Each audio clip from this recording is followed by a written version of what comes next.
ऐसा बाप नहीं चाहिए। एक बड़े शहर में रतनलाल अपनी बेटी संध्या और छोटे बेटे कुणाल के साथ रहता है।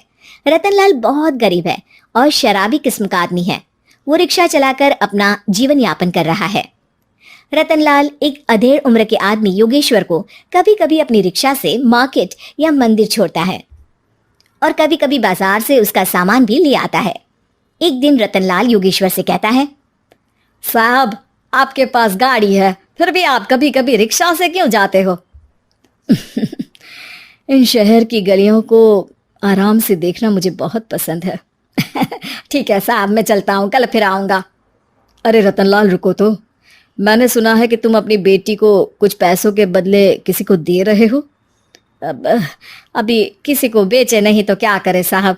एक छोटा बेटा है, उसको पढ़ाना भी है, उसकी देखभाल भी करनी है, और अगर मैं बेटी को घर में रखूंगा तो उसकी शादी कैसे करूंगा साहब। तुमको कितने पैसे मिल रहे हैं? अब 50,000 साहब। देखो, मैं तुमको पूरे 20 लाख रुपए देता हूँ। तुम अपनी बेटी संध्या को मुझे दे दो। हैं? 20 लाख? धन्यवाद साहब, धन्यवाद। मैं कल ही उसे आपके पास छोड़ जाऊंगा साहब। अगले दिन रतनलाल संध्या को हमेशा के लिए योगेश्वर के यहाँ छोड़ आता है और बदले में 20 लाख रुपए लेकर घर आ जाता है। रतनलाल जिंदगी में पहली बार इतने पैसे पाकर बौखला गया। उसने एक अच्छा घर लिया। कुणाल, अब हमें कोई चिंता नहीं है, तो अब अच्छे से पढ़, खूब मन लगाकर पढ़ाई करना। पापा, मुझे पढ़ाई करना अच्छा नहीं लगता। अरे तूने अगर ज्यादा बकवास की ना तो बहुत मारूंगा। कल से तू अच्छे स्कूल में जाएगा तो जाएगा, हाँ बस। कुणाल का एडमिशन एक अच्छे स्कूल में हो जाता है, लेकिन आए दिन स्कूल से शिकायत आती ही रहती है। 10 साल बाद एक दिन प्रिंसिपल मैडम रतनलाल को स्कूल में बुलाती है। रतनलाल, आपका बेटा कुणाल बहुत आवारा हो गया है और ये बिल्कुल भी पढ़ाई नहीं करता है, बल्कि उसका दिमाग गलत कामों में जा रहा है। अब मैं उससे बात करूंगा मैडम। ठीक है, आज ये आखिरी मौका है, अगली बार तो मैं उसे स्कूल से ही बाहर निकाल दूंगी। रतनलाल घर आ जाता है और कुणाल से कहता है, कुणाल बेटा, मैं तुम्हारे ऊपर इतना पैसा लगा रहा हूँ, फिर भी तुम स्कूल में सही से क्यों नहीं पढ़ते हो? आप तो रहने ही दीजिए, मैं सब जानता हूँ कि ये पैसा कहाँ से आया है। और वैसे भी अब ये पैसा मेरा है, मेरा जो भी मन होगा मैं करूँगा। आज के बाद मैं कभी स्कूल नहीं जाने वाला। रतनलाल को अपनी बेटी की याद आती है और वो रोने लगता है। 5 साल बाद कुणाल एक दिन एक लड़की को शादी करके घर ले आता है। पिताजी, ये मेरी पत्नी है स्वीटी। तुमने शादी कर ली? हाँ, शादी कर ली मैंने, दिखाई नहीं दे रहा? और अब से आप फिर से कमाना शुरू कर दो, बहुत बैठ कर खा लिया। कुणाल, तुम इस बुड्ढे को घर में क्यों रख रहे हो? देखो ना, ये शराब पीता है, इसे घर से बाहर निकाल फेंको। अरे स्वीटी, ये मेरे पापा है, कैसे बाहर निकाल दूं? और वैसे भी घर में कोई तो चाहिए ना काम करने वाला, नौकर समझ कर रख लो। इस बुड्ढी को तो घर से बाहर निकाल कर ही रहूंगी मैं कब तक इसके लिए खाना बनाऊंगी। स्वीटी एक दिन घर के बाहर पार्क में अपनी दोस्तों के साथ बैठी होती है। तभी वो रतनलाल को बुलाती है। पिताजी, मेरे कमरे में मैं अपना फोन छोड़ आई हूँ, जरा ला कर तो देना। हाँ जरूर, अभी लेकर आता हूँ। रतनलाल फोन लेकर आ जाता है। कुछ समय बाद स्वीटी के फ्रेंड्स भी चले जाते हैं। स्वीटी अंदर आकर शोर मचाती है, चोर चोर। कहाँ है चोर? मुझे तो यहाँ कुछ नहीं दिख रहा। अरे ये अलमारी खुली पड़ी है, जरूर किसी चोर ने ही खोली होगी। अरे कौन आया था यहाँ? यहाँ तो पिताजी आए थे बस।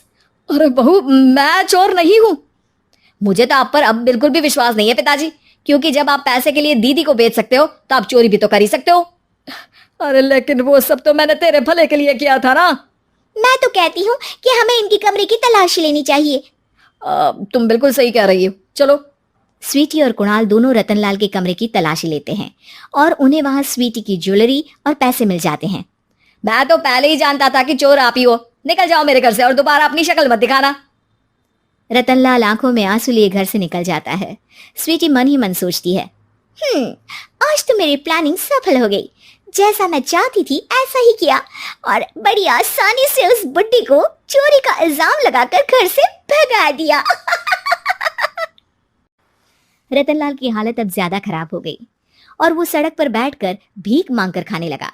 एक दिन वहां एक गाड़ी आकर रुकी और सड़क पर बैठे सभी भिखारियों को अपने सेंटर ले गई। एनजीओ की मालिक संध्या एक एक करके सभी को सुविधा मुहैया कराती है। तभी उसकी नजर रतनलाल पर पड़ती है। पिताजी, संध्या तू? पिताजी, आपकी ये हालत कैसे हुई? ये सब मेरे बुरे कर्मों की सजा है जो मुझे मिल रही है। मुझे माफ कर दे बेटी। पिताजी, मैं आप पर बिल्कुल भी गुस्सा नहीं हूँ, क्योंकि आपने मुझे यहाँ भेजकर अच्छा ही किया। मेरी जिंदगी बदल गई। लेकिन ये सब हुआ कैसे बेटा? आप ये नए कपड़े पहनो, तब तक मैं योगेश्वर अंकल को बुला कर लाती हूँ। योगेश्वर अंकल? हाँ अंकल। योगेश्वर जी ने तुझसे शादी नहीं की थी? नहीं तो पापा, उन्होंने तो मुझे पढ़ा लिखा कर इस काबिल बनाया है कि मैं आज सबकी सेवा कर पा रही हूँ। रतनलाल पश्चाताप करके रोता रहता है। तभी योगेश्वर भी वहां आ जाता है। रतनलाल जी, आपकी ये हालत कैसे हुई इतने सारे पैसों के बावजूद भी? क्योंकि मैंने बेटे और बेटी में भेदभाव किया था। लेकिन आपने ये कैसे किया? मुझे ये जानना है, बताइए। सालों पहले जब संध्या छोटी थी, तब मैंने एक बार एक आदमी से तुम्हें बात करते हुए सुना था, जो कुछ पैसों में संध्या को तुमसे खरीद कर शादी करना चाहता था। मैं उस समय एनजीओ में बच्चों के लिए ही काम कर रहा था और मैं किसी भी लड़की की जिंदगी खराब होते नहीं देख सकता था। इसलिए मैंने अपने जीवन की कमाई का एक बड़ा हिस्सा तुम्हें दे दिया था। सच में कितना गलत था मैं। मुझे माफ कर दो। अब आप दोनों मेरे साथ घर चलो और आज मैं अपना सच्चा प्रायश्चित करना चाहता हूँ। योगेश्वर और संध्या रतनलाल के साथ घर जाते हैं। स्वीटी दरवाजा खोलती है। चोर भिखारी, तू फिर से आ गया? चल भाग यहाँ से बुड्ढे। ये घर तुम्हारे बाप का नहीं, मेरा है। बाहर निकलो यहाँ से। रतनलाल कुणाल और संध्या को घर से बाहर निकाल देता है। योगेश्वर जी, अब ये घर आपका है और अब आप यहाँ एक और एनजीओ खोल सकते हैं। शायद अब ये सच्चा प्रायश्चित है। संध्या अपने पिता के गले लग जाती है। हेलो दोस्तों, ऐसी अच्छी वीडियो देखने के लिए हमारे चैनल को लाइक और सब्सक्राइब करें।